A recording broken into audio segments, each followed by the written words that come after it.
Thanks, thanks everyone for joining. I'm Yuval Avrahami. I'm a security researcher at Palo Alto Networks. Where me and the rest of my team, we look into the security of the cloud and containers specifically. And I'm very excited today to be presenting you WhoC, which is a tool I wrote. It's actually a container image that can be used to look under the hood of container as a service platforms. So let's start off by going over the agenda. So we'll start off by talking about what our container as a service platforms are and why are they interesting. We'll then talk about WhoC, what it does and how it does it. Then I'll show a quick demo. We'll go over into the low levels of the implementations. And finally, I'll discuss some of the findings that I was able to see with WhoC, and we'll wrap it up with some questions. So let's start with container as a service. So you probably heard about some of the container as a service platforms out there. You have AWS Fargate, Azure Container Instances, Google Cloud Run, and more recently IBM Code Engine. And those platforms are really a way to run serverless containers. They're a way for you to take a container, just upload it to the cloud and have it process events, scale up and scale down according to demand. And it's really a way to run your services without managing or worrying about the underlying infrastructures, managing the underlying servers or managing the underlying nodes, which is a really great way it's really a way to improve your ease of use of those platforms. But on the other hand, without management, you really have no visibility into how your containers run on the cloud. And that brings the question, can you really trust container as a service platforms with your containers? So what could be an issue? Well, container as a service platforms, like every public cloud offering, runs your workloads alongside other customers' workloads, right? So you need to trust the platform to segregate your workloads from other customers' workloads, because there may be a malicious customer. But with container as a service offerings, you really have almost no visibility into how your container runs. You just upload your container image, it receives some HTTP endpoint, but beside that, you don't know, how is the cloud provider protecting your workloads. And that's really what WhoC tries to do. So the motivation is really to gain visibility into how container as a service platforms run our containers. And the way WhoC does it, it's really a container image that upon execution exfiltrates the underlying host container runtime to a remote server, and it actually sends the actual binary. And you might see something pretty interesting, that you have a container that reads a file from the host, the container runtime. So we'll get to how WhoC does that in just a bit. But let's start off by seeing a demo. So what I have here is a file server that will receive the runtime. And I'm going to use IBM Code Engine, which is a CaaS platform. So first, I'm creating a job template, and it uses the WhoC container image, as you can see. And now I'm going to deploy the WhoC container to IBM Cloud and have it run it in their container as a service platform. So this is a live demo, so hopefully it will work. Okay, so the container is just now uploaded, and you can see that the file server received some file, and we'll just wait. Oh, it finished. And if we take a look at the file that we got, we can see that we got RunC, which is the industry standard container runtime. So this is the version that is used in IBM Code Engine, and that's the actual binary. You can see that it's a Go binary, so it's pretty large. So that's very, very cool, in my opinion at least. And let's continue and talk about what we expect to find with this tool, just before we talk about the implementation. So like we saw with IBM Code Engine, we can expect a lot of RunC, right? RunC is the industry standard container runtime, so we can expect to see a lot of it. We might see some old and vulnerable RunC version. We might see some custom changes that cloud provider made to vanilla RunC, and we might even see other runtimes, maybe proprietary runtimes. You really can't know. And let's continue to talk about how is WhoC implemented. So WhoC basically follows two steps. The first step is to trick the runtime to execute itself inside the container.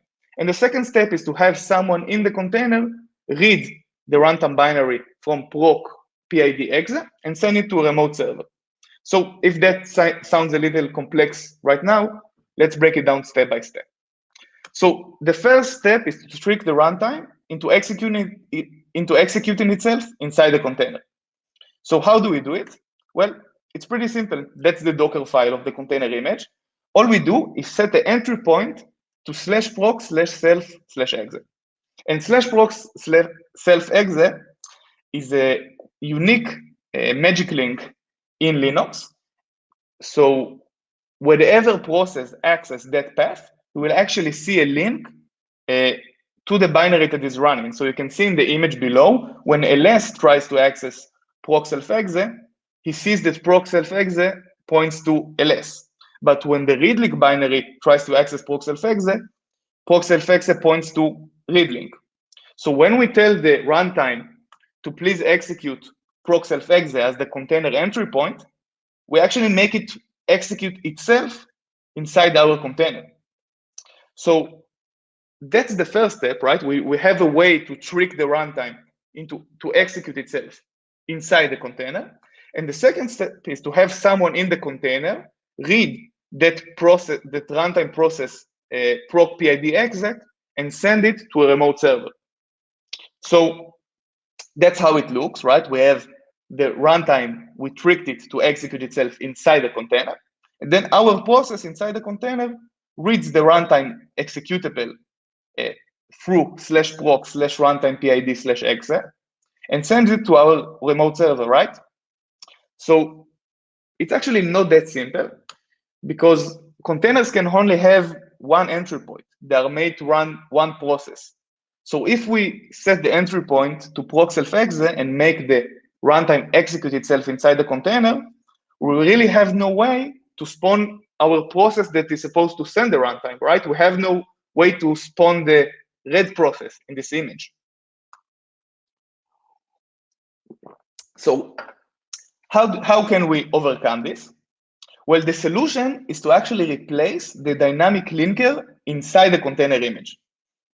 So we assume the runtime is dynamically linked. And in Linux, when a dynamically linked executable starts running, the kernel loads the dynamic linker to the process memory of the dynamically linked executable and transfers execution to the dynamic linker, so the dynamic linker can load the necessary libraries that the process needs. So the kernel actually searches for the dynamic linker in the root file system of the process. And because we trick the runtime to run inside our container, it will actually take the container's dynamic linker. So in order to make this happen, we actually only add one line to the Docker file. And that's the second line here. We create a fake dynamic linker and use it and replace the dynamic linker in the container with it. So that's actually a pretty nice trick, but we need a way to actually create a dynamic linker. And when I was approaching this task, I really had no idea how to do that. So as we've said, the kernel loads the dynamic linker to process memory to load shared libraries, right? So first of all, the dynamic linker must be statically linked, right? It cannot have dependencies on other libraries because the dynamic linker is the one that is responsible for loading libraries. Second of all, it needs to be written in C or maybe CPP. I haven't tried CPP because languages with complex runtimes like Golang, they don't expect to run in the context which the dynamic linker runs in. So they can cause some issues. And at my first try, I tried compiling with glibc, and it turns out that a feature of glibc called thread local storage actually causes some problem, but if you compile with Muscle libc, then everything works fine. So that's how I created my custom dynamic linker. And to wrap things up, that's how the demo we saw worked. So IBM Cloud took our WhoC image, the entry point was set to /proc/self/exe. And when the container was run, our fake dynamic linker was loaded to the runtime process and sent the runtime binary to our remote server.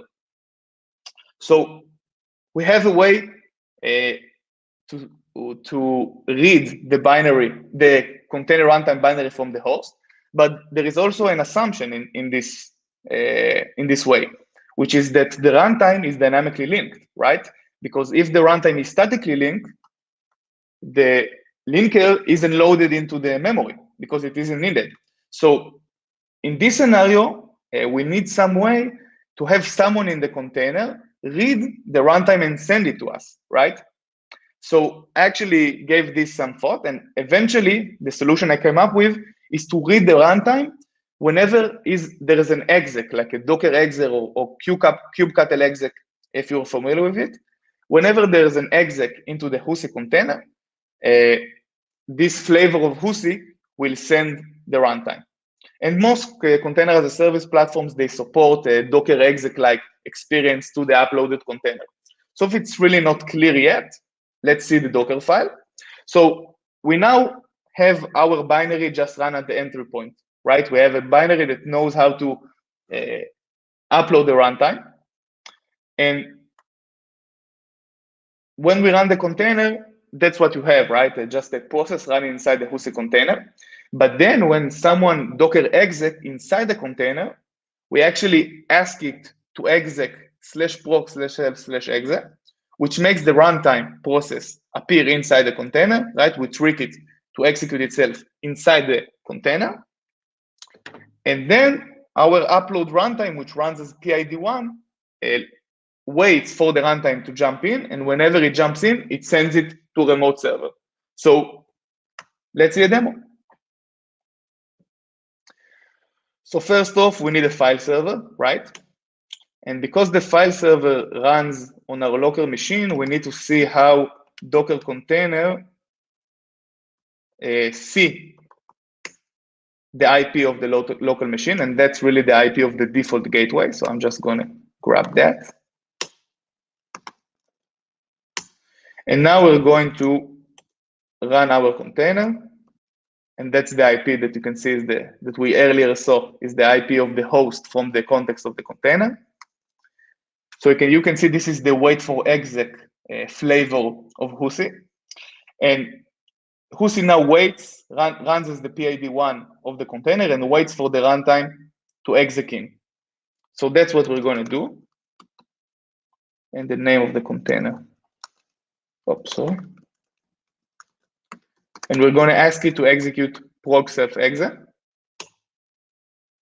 And you can see that WhoC noticed the runtime exec into the container and uploaded the runtime over here to the file server.